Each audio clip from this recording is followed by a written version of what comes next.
Tim SAR gabungan kembali menemukan satu korban tanah longsor di Kelurahan Paal 4, Kecamatan Tikala, Manado, Sulawesi Utara. Korban meninggal yang ditemukan tim SAR gabungan diidentifikasi bernama Gio Abdullah, berusia 2 tahun. Jenazah langsung dibawa ke Rumah Sakit Bayangkara, Manado, dan dengan ditemukannya satu korban ini, total 2 korban bencana tanah longsor di Kelurahan Paal 4, Kecamatan Tikala, Manado sudah berhasil ditemukan semua. Rencananya keluarga korban akan membawa kedua jenazah ke kampung halaman di Desa Paguyaman, Kecamatan Bilato, Kabupaten Gorontalo, Provinsi Gorontalo untuk dimakamkan.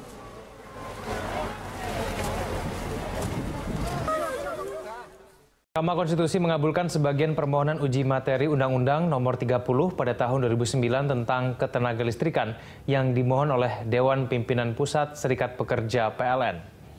Putusan ini menegaskan praktik pemisahan kegiatan usaha dalam usaha penyediaan tenaga listrik untuk kepentingan umum harus ditempuh di bawah prinsip dikuasai oleh negara meski penyedia tenaga listrik adalah pihak swasta. Sebelumnya pemohon menggugat pasal 10 ayat 2 dan pasal 11 ayat 1 Undang-Undang Ketenagalistrikan.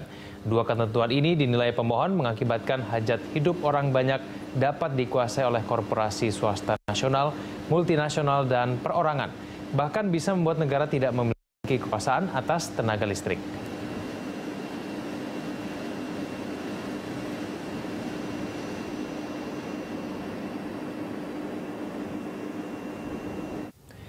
Lantas bagaimana kelanjutan program PLN Mini dari pemerintah? Apakah swasta tetap berminat menggarap proyek listrik di daerah? Kita akan membahasnya bersama dengan Ketua Umum Asosiasi Produsen Listrik Swasta Indonesia, Ali Herman Ibrahim. Pak Ali, selamat malam. Selamat malam Pak Kevin, selamat malam pemirsa. Ya, selamat malam Pak Ali. Pak Ali, kalau kita cermati pasti sudah paham ya mengenai keputusan MK. Nah ini kalau dari sektor swasta sendiri menanggapi mengenai putusan dari MK ini bagaimana Pak?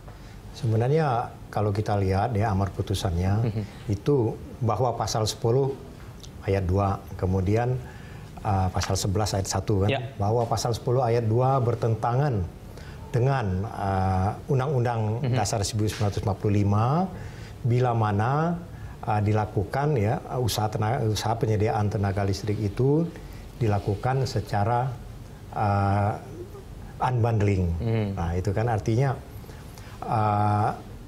penjualan listrik atau retail dilakukan sendiri, kemudian juga transmisi sendiri. Ya. Ditakutkan oleh para pemohon ini itu nanti terjadi suatu rezim yang bebas. Jadi semua tidak dapat dikendalikan, semua ikut mekanisme pasar. Ya. Nah, ditakutkan nanti harganya tidak terkendali atau pelayanannya tidak bisa dikendalikan, tidak bisa dikontrol oleh pemerintah semena-mena. Nah itu kira-kira yang ditakutkan. Kemudian yang kedua, bahwa pasal 11 ayat 1 itu bertentangan dengan Undang-Undang Dasar 1945 bila usaha penyediaan tenaga listrik itu ya dilakukan badan usaha, kemudian swasta, ya, badan usaha milik negara, koperasi, kemudian BUMD, kemudian juga swadaya masyarakat, ya, tanpa pengendalian atau kontrol negara. Ya, nah itu yang ditakutkan. Tapi sebenarnya itu tidak mungkin terjadi gitu ya. Itu pasti akan banyak sekali kendali dari masyarakat, dari LSM, dari apa bila mana suatu usaha penyediaan tenaga listrik kita buat lebih terfokus pada usaha penyediaan listrik itu ya, itu berjalan tanpa standar baku atau tanpa kaidah-kaidah yang berkeadilan, kaidah-kaidah yang monopolistik, kaidah-kaidah yang pasar bebas. Itu nggak mungkin terjadi kan, itu pasti ada kendali. Jadi sebenarnya tanpa adanya putusan amar putusan ini, ya, tetap saja itu sulit terjadi ya, yang unbundling, kemudian tanpa kendali pemerintah, ya. Mungkin kendali negara tidak, tapi rakyat akan mengendalikan rakyat. Tapi memang dari awal juga swasta juga tidak berniat begitu ya, seperti yang dikaitkan dengan pasal-pasal itu tadi ya. Ya sebenarnya bukan tidak berniat, ya tidak akan mungkin bisa kalau kita semena-mena. Misalnya saja kita sekarang ini Ini untuk buat jalan tol aja kan susah sekali kan. Menghadapi rakyat itu yang lahannya lah, yang kegangguannya lah, gitu kan. Nah, Pak Ali, lalu kemudian ini ada tidak dampaknya yang terjadi kepada para pengusaha begitu ya, yang ingin mungkin menggarap PLN Mini yang mungkin dicanangkan oleh Kementerian SDM? Ini ada efeknya tidak? Sebenarnya dampaknya itu adalah suatu dampak psikis ya, adalah suatu anggapan dari para calon investor katakanlah ya, baik yang di PLN Mini maupun di usaha-usaha kelistrikan di sektor lainnya ya, itu melihat bahwa ditakutkan oleh mereka itu. Mereka merasa bahwa nanti aturan-aturan ini cepat sekali kok bisa dirubah. Nah, itu yang ditakutkan. Itu ya. Jadi sehingga iklim usaha atau apresiasi dari para investor itu terhadap usaha kelistrikan itu yang melihatnya wah ini tidak betul-betul memberikan kenyamanan, itu yang ditakutkan. Tapi sebenarnya juga nggak perlu takut. Berarti gitu. Minat dari swasta sendiri pasca putusan ini menurut Anda tetap tinggi nantinya? Tetap tinggi ya, karena tetap menarik kelistrikan di kita ini, di negara kita ini ya, karena tumbuh, kemudian juga diberikan suatu harga, sebenarnya harga listrik di kita ini ya rata-rata lebih tinggi dibandingkan misalnya kalau kita bicara ke Laos ya, ke Vietnam, di sana sedikit lebih murah ya. Nah ini yang membuat menariknya tuh kenapa Pak? Sejauh ini ya kalau swasta berhubungan dengan PLN sejauh ini ya jual beli listrik itu selalu tidak ada default, tidak ada kegagalan bayar ya. Lancar pembayarannya. Ya kita melihat rasanya memang si swasta itu mendapatkan suatu margin keuntungan yang cukup lah ya. Besar tidak juga, tapi tidak juga kecil kan. Artinya cukup lah dibandingkan dengan investasi yang dia tanamkan, gitu, sebanding wajar gitu. Itu cukup menarik. Gitu ya. Makanya banyak sekali yang berbondong-bondong orang datang ke sini, ingin berinvestasi ya di pasar itu di usaha kelistrikan kita itu. Baik Pak Ali, kita akan lanjutkan dulu kita lagi di segmen selanjutnya. Kita jeda terlebih dahulu. Pemirsa, Hot Ekonomi akan segera kembali. Pemirsa, inilah headline news pukul 1 waktu Indonesia Barat. 4.200 lebih rumah warga di Tuban, Jawa Timur masih terendam banjir luapan Sungai Bengawan Solo. Banjir sudah melanda Tuban selama sepekan terakhir. Pantauan tim Metro TV dari atas perbukitan Kapur di sisi utara aliran Bengawan Solo menunjukkan luasnya banjir. Selama sepekan terakhir, banjir akibat luapan Sungai Bengawan Solo masih merendam 34 desa dari 5 kecamatan di Tuban. Ketinggian air mencapai rata-rata 1 hingga 2 meter. 4 desa diantaranya terisolasi dengan 14.500 lebih jiwa terdampak. Namun demikian, hampir sebagian besar warga masih enggan mengungsi. Sejumlah petugas melakukan patroli keliling menggunakan perahu untuk menjaga keamanan dan menawarkan perahu untuk beraktivitas. Badan Penanggulangan Bencana Daerah BPBD Tuban mencatat banjir tahun ini adalah yang terparah dalam 5 tahun terakhir.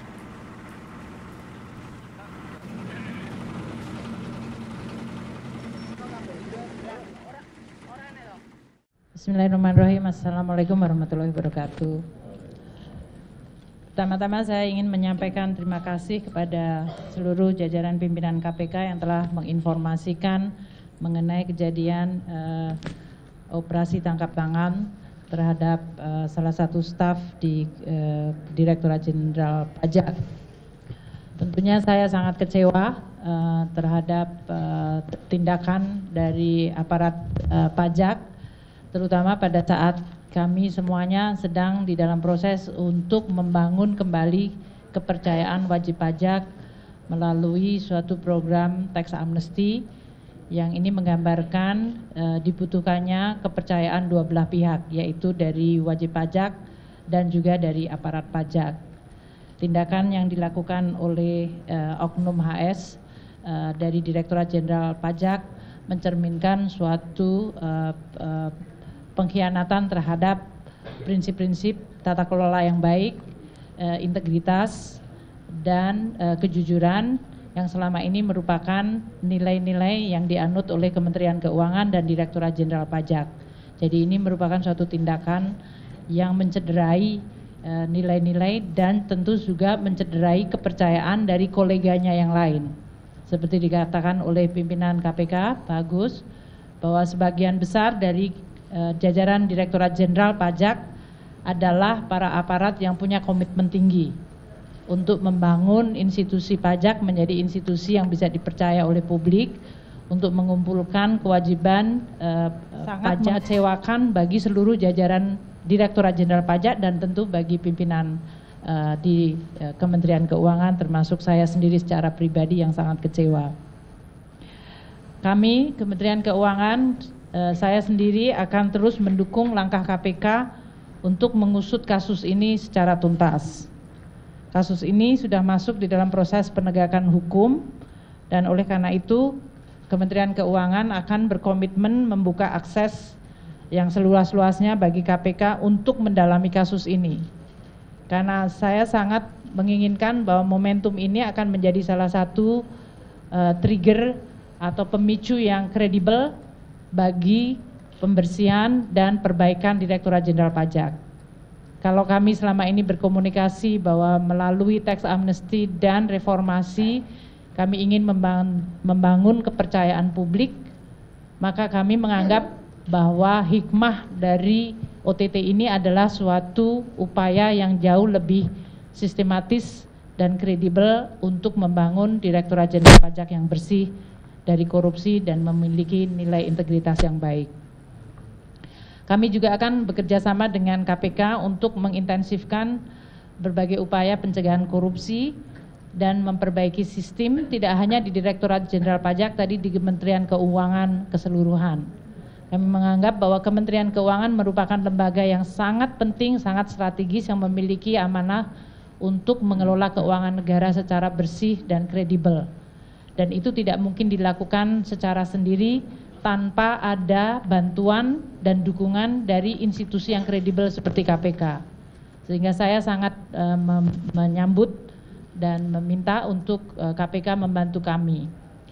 Sehubungan dengan reformasi di Direktorat Jenderal Pajak yang telah saya sampaikan beberapa saat ini, maka saya akan segera membentuk dan mengumumkan tim reformasi di Direktorat Jenderal Pajak yang tidak hanya menyangkut masalah korupsi, tapi menyangkut ada 5 hal yang sangat strategis. Yang tentu pertama adalah masalah SDM dan Code of Conduct. Yang ini menyangkut masalah integriti, pembersihan terhadap aspek-aspek korupsi, tapi lebih kepada juga perbaikan skill, kompeten, dan profesionalisme. Yang kedua adalah menyangkut masalah information system dan database, karena ini akan sangat membantu kami untuk mengidentifikasikan kewajiban dari wajib pajak secara objektif dan mengurangi interaksi dari aparat pajak secara tidak perlu yang kemudian bisa menimbulkan berbagai transaksi seperti yang terjadi pada OTT ini. Yang ketiga, kami perlu dan memandang penting untuk memperbaiki bisnis proses. Selamat malam, Anda menyaksikan Headline News pukul 21 waktu Indonesia Barat. Pemirsa, Polda Metro Jaya telah menetapkan Buniyani sebagai tersangka terkait dugaan pencemaran nama baik. Untuk mengetahui informasi selengkapnya, kita simak langsung mendengarkan keterangan pers dari Kabid Humas Polda Metro Jaya, Kombes Pol Awi Setiono. Romawi 10 2016 PMJ di Reskrim Sus pada tanggal 7 Oktober 2016. Kita ketahui bersama bahwasannya LB tersebut pelapornya adalah Andi Windo Wahidin SHMH. Kasusnya tentang pencemaran nama baik dan penghasutan atau SARA. Adapun untuk identitas terlapor, yaitu nama BY, jenis kelamin laki-laki, tempat tanggal lahir Lombok Timur 16 Mei 1969, pekerjaan dosen agama Islam, Kewarganegaraan Indonesia, alamat Kalibaru, Permai, Blok B2, nomor 15, RT 002007, Kelurahan Kalibaru, Kecamatan Cilodong, Depok, Jawa Barat. Hasil dari proses penyidikan selama ini yang telah dilakukan oleh Subdit Cybercrime Polda Metro Jaya sudah melakukan pemeriksaan terhadap saksi-saksi, kemudian saksi ahli, sampai dengan hari ini kita telah melakukan pemanggilan terhadap terlapor. Tadi pagi sekitar jam berapa tadi Pak Roberto? Jam 11 ya. Ya, kita panggil jam 10, jam 11 hadir sebagai saksi. Dan tadi sampai dengan pukul sekitar 19.30 ya. Selesai dilakukan pemeriksaan sebagai saksi. Namun demikian dengan hasil pemeriksaan, hasil konstruksi hukum, pengumpulan alat-alat bukti dari penyidik pada kesempatan malam hari ini sekitar pukul 20.00 dengan bukti permulaan yang cukup, yang bersangkutan saudara BY kita naikkan statusnya menjadi tersangka. Bahwasanya yang bersangkutan dari tuduhan persangkaan oleh pelapor terkait dengan pencemaran nama baik dan penghasutan SARA yang dapat kita penuhi terkait dengan unsur-unsur perbuatan pidananya, yaitu terkait dengan. Kita beralih ke informasi. Penyidik Polda Metro Jaya memanggil sejumlah saksi untuk mendalami kasus penghadangan kampanye yang terjadi pada pasangan Cagup dan Cawagup DKI Jakarta, Basuki Cahayapurnama dan Jarod Saiful Hidayat di kawasan Kembangan Utara. Cawagup petahana Jarod Saiful Hidayat menjadi salah satu saksi yang hadir untuk memberikan keterangan. Kita bergabung bersama dengan rekan kami Aftian Siswoyo langsung dari Mapolda Metro Jaya di Jakarta untuk informasi selengkapnya. Aftian, apa saja keterangan yang disampaikan Jarod Saiful Hidayat sebagai saksi kepada penyidik Polda Metro Jaya? Robert, hari ini Jarod Saiful Hidayat tiba di Mapolda Metro Jaya pada pukul 16 waktu Indonesia Barat, dan Jarod sempat memberikan beberapa keterangan kepada awak media bahwa terkait kehadirannya hari ini adalah berkapasitas sebagai saksi terkait kasus penghadangan ketika melakukan kampanye di kawasan Kembangan Utara. Dan di sini Jarod juga akan memberikan penjelasan serta klarifikasi atas tindak pidana pilkada yang dialami. Kemudian Jarod juga menjelaskan bahwa banyak sekali yang melakukan penghadangan ketika melakukan kampanye di kawasan Kembangan Utara, baik ketika Jarod berada di lapangan ataupun ketika melakukan sholat asar di masjid. Dan dalam minggu ini pihak kepolisian akan menyelesaikan berkas perkara dan diserahkan ke jaksa penuntut umum untuk proses tindak lanjut. Dan selain Jarod, hari ini juga dihadirkan 11 orang saksi lainnya untuk memberikan keterangan. Dan hingga saat ini memang pihak kepolisian masih belum menetapkan tersangka dalam kasus penghadangan yang dilakukan oleh salah satu warga berinisial NS yang disebut sebagai komandan lapangan. Dan tadi setelah kehadiran Jarod, tadi juga hadir dalam pemanggilan hari ini adalah Ketua DPRD DKI Jakarta, Prasetyo Edy, dan di sini Prasetyo Edy mengatakan bahwa mengetahui terkait permasalahan ini, yaitu permasalahan penghadangan ketika melakukan kampanye di kawasan Kembangan Utara. Prasetyo Edy juga meskipun tidak mengikuti kampanye di kawasan Kembangan Utara, namun sebagai ketua tim hari ini datang berkapasitas sebagai saksi. Dan Prasetyo Edy juga menjelaskan bahwa ada beberapa bukti yang dibawa, termasuk yaitu bukti video dan juga beberapa bukti foto. Dan berikut merupakan pernyataan selengkapnya dari Jarod Saiful Hidayat. Terlapornya hanya NS saja yang di Kembangan itu atau ada yang lain? Saya tidak tapi kemungkinan itu kan ada banyak yang menghadang ya. Baik menghadang pada saat di lapangan maupun pada saat saya sudah ke tempatnya Pak Haji Saman dan menunaikan ibadah sholat asar, itu masih Pak, mereka ikut. Pak, sudah menyebut ada keterlibatan tokoh politik di balik penghadangan itu, siapa sebenarnya Pak? Saya nggak ngerti, tanyakan pada penyidik nanti ya. Tugasnya Panwas, tugasnya polisi untuk bisa menyidik. Robert. Baik, terima kasih Aftian Siswoyo atas informasi Anda. Calon Wakil Gubernur DKI Jakarta Jarod Saiful Hidayat mempertanyakan kinerja Badan Pengawas Pemilu atau Bawaslu yang seolah lamban memproses aksi-aksi penghadang kampanye. Peneliti Divisi Hukum Perludem, Fadli Ramadhani, menilai Bawaslu dan polisi harus menindak tegas pelaku yang mengganggu hak konstitusional paslon untuk memberikan efek jerah. Main aja ke PD.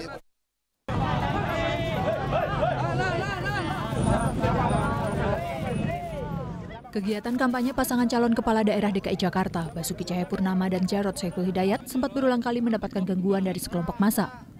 Tercatat telah lebih dari 5 kali pasangan Ahok Jarot dihadang sejak masa kampanye digelar pada 28 Oktober lalu. Calon Wakil Gubernur DKI Jakarta, Jarod Saiful Hidayat, sempat mempertanyakan kinerja Badan Pengawas Pemilu atau Bawaslu yang dianggap lamban memproses aksi-aksi penghadang yang diterima pasangan calon gubernur dan calon wakil gubernur nomor urut 2 ini. Tanyakan kepada Bawaslu. Makanya tadi Panwas kan ikut ya, Panwas ini ada belakang ya. Aku bilang, ya harusnya, aku kan pernah juga ditolak di sini. Pernah nggak ditolak? Pernah. Di Kalibaru. Kenapa nggak langsung diproses? Saksinya banyak, buktinya ada, orangnya kelihatan, ya nggak? Saya aja ngomong, bukan warga situ, dia warga RW 7, kami ketemu RW 1, ya nggak? Nah gitu dong. Ketua Badan Pengawas Pemilihan Umum atau Bawaslu DKI Jakarta, Mimah Susanti, membantah abai memproses laporan pelanggaran pemilu. Ia mengaku Bawaslu telah memproses seluruh laporan yang dilayangkan tim kampanye Ahok Jarot. Dari 4 laporan, hanya 1 yang memenuhi unsur pidana. Ada 1 laporan yang disampaikan oleh tim pasangan calon nomor urut 2 itu yang memenuhi unsur tindak pidana pemilu. Dan itu sudah kita tindak lanjuti atau kita rekomendasikan kepada pihak kepolisian. Jadi kewenangannya itu sudah ada kepada mereka, ya. Peneliti Divisi Hukum Perludem, Fadli Ramadhani, menilai penolakan kampanye paslon yang terjadi di DKI sudah masuk dalam pelanggaran serius. Karena itu, ia meminta Bawaslu dan polisi segera bertindak. Penolakan ini atau bukan penolakan sebetulnya, tapi mengganggu tahapan kampanye ini mesti ditindak secara hukum. Nah, makanya pembelajaran penindakan secara hukum itu nanti akan memberikan efek jera kepada orang yang akan melakukan atau orang yang masih melakukan. Nah, makanya menurut saya ini tidak bisa dibiarkan. Kalau ini dibiarkan dan tidak ditindak secara tegas, ini bisa menjadi presiden bagi daerah lain yang melangsungkan pilkada di 100 daerah yang lain. Kegiatan kampanye adalah hak setiap pasangan calon kepala daerah yang dilindungi oleh undang-undang. Jika hal ini dibiarkan, dikhawatirkan tidak hanya akan menjadi presiden buruk bagi pelaksanaan demokrasi, tetapi juga penegakan hukum di Indonesia. Apalagi ada ancaman pidana bagi para pelaku. Tim Liputan, Metro TV. Banyak cara dilakukan warga untuk mendukung pasangan calon gubernur DKI Jakarta dalam memenangkan Pilkada DKI 2017 mendatang. Ya, salah satunya dengan penggalangan dana kampanye rakyat yang digagas oleh kaum ibu-ibu sebagai simpatisan pasangan nomor urut 2 Ahok Jarot. Dalam rangka mendukung pasangan petahana Ahok Jarot, kelompok ibu-ibu arisan di RW 12 Pejagalan Penjaringan Jakarta Utara menggalang dana kampanye rakyat. Meski sederhana, sejumlah ibu mengaku sukarela menyumbangkan uang mereka terhadap perjuangan Ahok Jarot. Komunitas ibu-ibu arisan merasa bahwa pasangan Ahok Jarot telah memberikan bukti dalam pembangunan ibu kota Jakarta, termasuk diantaranya sejumlah program kerja yang telah dirasakan kaum perempuan. Memang kita mengumpulkan dana ini toh nanti untuk dari kita untuk kita juga tergerak, ibu-ibu kita tergerak karena sumbangan itu karena kita merasa menginginkan punya pemimpin yang jujur dan anti korupsi. Karena bapak-bapak itu yang telah memberikan kita ke anak-anak kita sekolah dan kita lingkungan juga bersih semuanya. Adanya inisiatif warga dalam penggalangan dana kampanye rakyat disambut baik oleh tim relawan kampanye rakyat Ahok Jarot. Tim relawan mengaku terharu atas kepedulian warga untuk mendukung perjuangan pasangan Ahok Jarot. Oke, jadi dari ibu-ibu arisan di sini mereka biasa sebulan sekali memang melakukan arisan, dan pada arisan di bulan ini mereka mengundang kita dari tim penggalangan dana untuk bersama-sama melakukan kampanye rakyat untuk mendukung Basuki Jarot sebagai pasangan calon gubernur dan wakil gubernur. Jadi ibu-ibu yang arisan tadi agak bingung mau ikut berpartisipasi dalam kampanye rakyat, tapi caranya gimana? Jadi kemarin perwakilan ibu RT-nya datang ke Rumah Lembang. Para ibu berharap agar hasil dana yang dikumpulkan bisa digunakan sebaik-baiknya untuk pemenangan pasangan Ahok Jarot pada Pilkada DKI 2017 mendatang. Dari Jakarta, Muhammad Rian, Metro TV. Nisha, bagaimana keberlangsungan acara di sana? Marvin, saat ini digelar acara Parade Bhinneka Tunggal Ika di kawasan Patung Kuda, Monas, Jakarta Pusat, dan saat ini ratusan warga masyarakat berkumpul di sini. Saat ini sedang digelar berdoa dari lintas agama, dari umat lintas agama. Mereka ini berdoa untuk kelancaran acara Parade Bhinneka Tunggal Ika dan juga untuk kebinekaan di Indonesia yang kemarin sempat terpecah. Tadi kami sempat berbincang dengan beberapa warga yang ada di sini. Mereka mengikuti acara ini dengan tujuan agar bisa menjadi bagian dari untuk merawat kebinekaan di sini. Dan menariknya juga nanti mereka akan berjalan titiknya dari sini, dari kawasan Patung Kuda untuk menuju ke kawasan Bundaran Hotel Indonesia. Dan nanti di sepanjang perjalanan menuju ke Bundaran Hotel Indonesia, mereka akan menampilkan pertunjukan, berbagai pertunjukan dari atau yang ada di Indonesia seperti ada Reok Ponorogo, kemudian ada ondel-ondel, ada debus, dan juga ada barongsai.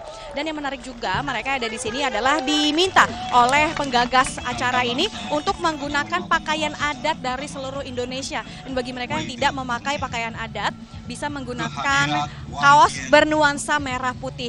Dan selain itu nantinya juga mereka berada di sini untuk bersama-sama, atau pesan yang ingin disampaikan adalah untuk memberitahu masyarakat bahwa perbedaan ataupun keberagaman yang ada di Indonesia inilah yang menyebabkan Indonesia menjadi kaya, Indonesia menjadi satu. Dan berikut adalah pernyataan selengkapnya dari penggagas Parade Bhinneka Tunggal Ika. Kita ingin merayakan kembali yang namanya kebinekaan di negeri ini. Kita ingat bahwa konstitusi kita itu adalah Pancasila, Undang-Undang Dasar 45, yang di dalamnya itu sangat menempatkan kebinekaan, keberagaman bangsa ini sebagai salah satu faktor pemersatu bangsa ini gitu. Dengan format yang sangat cair, bikin happy, semua bisa terlibat. Kita akan melihat bagaimana beragamnya kebudayaan, tradisi, agama negeri ini gitu. Ya Marvin, dan sesaat lagi ratusan peserta Parade Bhinneka Tunggal Ika ini akan berjalan menuju ke Bundaran Hotel Indonesia, dan nanti kita akan bertemu lagi di Bundaran Hotel Indonesia untuk menyaksikan seperti apa perjalanan mereka dari Patung Kuda Monas, Jakarta Pusat. Sementara demikian, Marvin, kembali ke Anda di studio. Selamat siang pemirsa, inilah headline news pukul 14 waktu Indonesia Barat. 15 nelayan dinyatakan hilang akibat kapal berbendera Thailand dan kapal nelayan tabrakan di perairan Tuban, Jawa Timur. Berdasarkan informasi petugas Pelabuhan Brondong Lamongan, tabrakan terjadi pada pukul 4 dini hari tadi saat kapal berbendera Thailand KM Tyson sempat membawa tapioka dari Thailand tujuan Surabaya bertabrakan dengan KM Mulia Sejati. Dan untuk mengetahui bagaimana upaya pencarian 15 nelayan yang hilang, saat ini kita sudah terhubung dengan Pak Misngadi, Syah Bandar Pelabuhan Brondong, Lamongan, Jawa Timur. Selamat siang, Pak. Selamat siang. Ya, bagaimanakah upaya atau bagaimanakah kronologis peristiwa ini, Pak? Siap. Kronologi kejadian ini saat pagi sekitar pukul 4 pagi, itu kapal nelayan Mulia Sejati ditabrak MV Tyson 4 ya. Di posisi kurang lebih 17 mil dari Pelabuhan Brondong gitu, Pak. Ya. Bagaimanakah upaya pencarian saat ini, Pak? Untuk posisi sekarang sudah dalam taraf evakuasi terhadap 12 orang yang selamat. Untuk yang 15 masih belum diketahui nasibnya. Jadi ini yang 12 untuk dievakuasi ke Pelabuhan Lamongan Sorbes untuk mendapatkan pertolongan lebih lanjut gitu, Pak. Jadi masih 15 orang masih dicari ya, Pak Misngadi ya?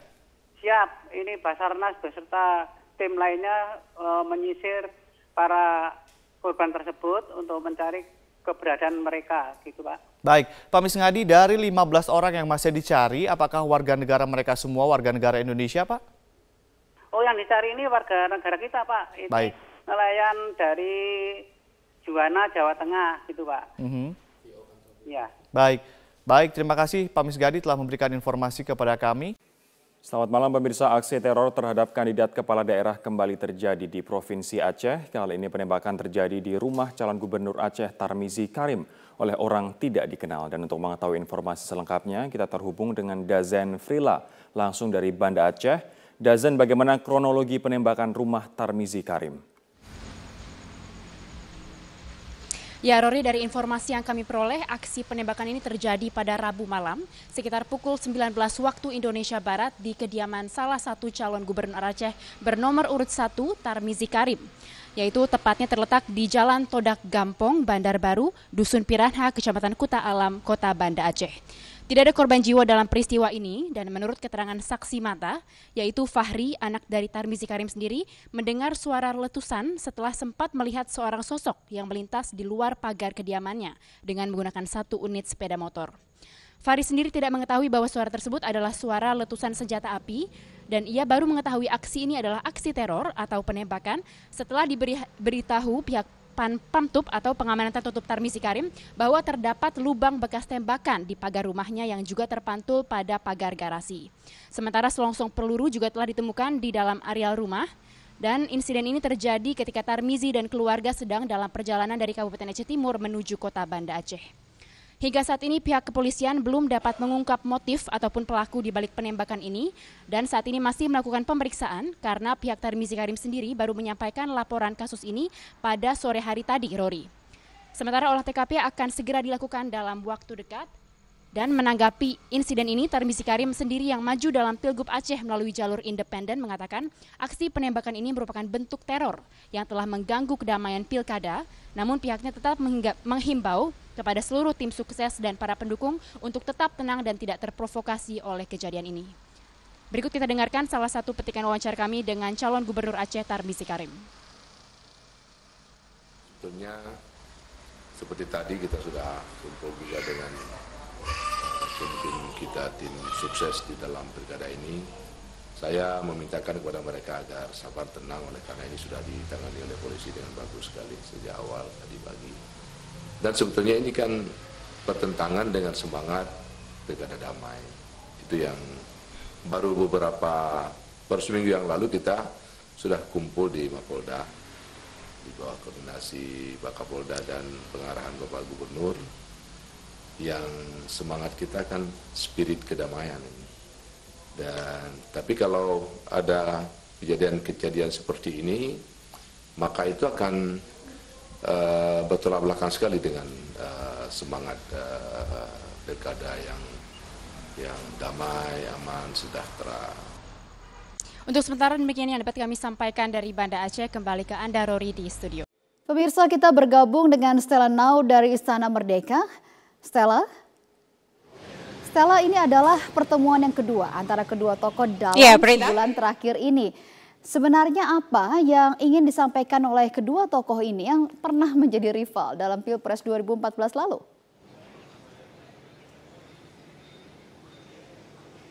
Menarik sekali satu hal yang disampaikan oleh Presiden Joko Widodo dan Ketua Umum Gerindra Prabowo tadi saat bertemu santai ya, mereka ngobrol di depan Istana Merdeka.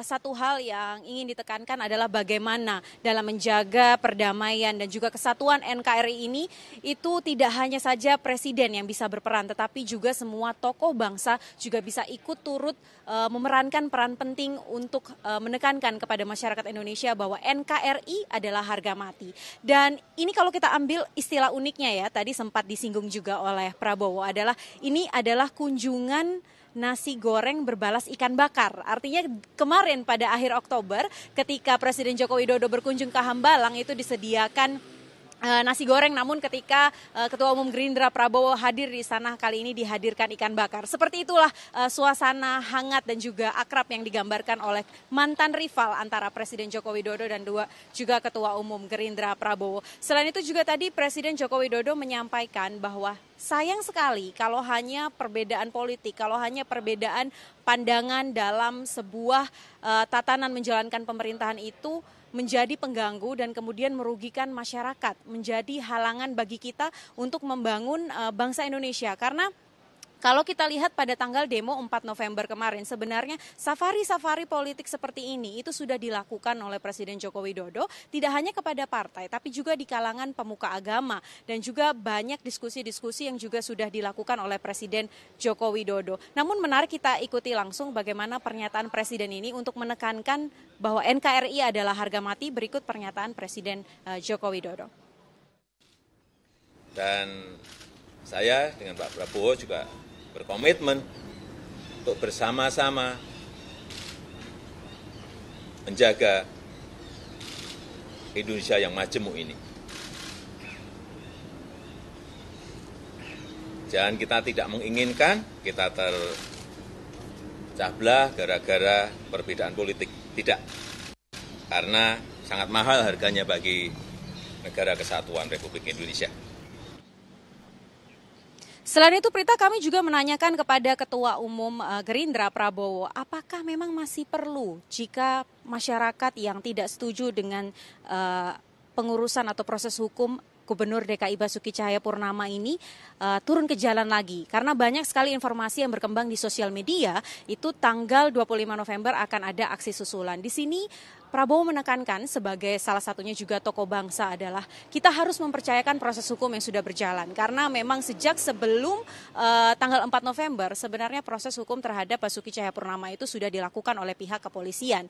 Jadi ketika kemarin sudah digelar perkaranya, sudah jelas status hukumnya, tentunya kita harus menunggu lebih lanjut apakah kepolisian akan bekerja secara profesional atau tidak, itu yang harus diawasi. Sehingga tidak perlu lagi ada aksi turun ke jalan yang kemudian berujung gaduh ataupun ricuh. Seperti apa pernyataannya, kita ikuti langsung pernyataan Ketua Umum Gerindra Prabowo. Tidak akan malu-malu dan segan, saya akan selalu menganjurkan kesejukan. Jadi bukan menghadapi 25, Pak. Setiap saat saya akan menganjurkan selalu untuk kita tidak usah gaduh, jangan gontoan, jangan tegang. Kesimpulan yang disampaikan oleh pertemuan Presiden Joko Widodo dan Ketua Umum Gerindra Prabowo hari ini adalah satu, Prita. Artinya negara kita adalah negara demokrasi. Siapapun yang turun ke jalan, siapapun yang menyuarakan pendapatnya harus dihormati, tetapi tetap yang harus dijalankan untuk menyelesaikan semua permasalahan ini adalah hukum. Prita.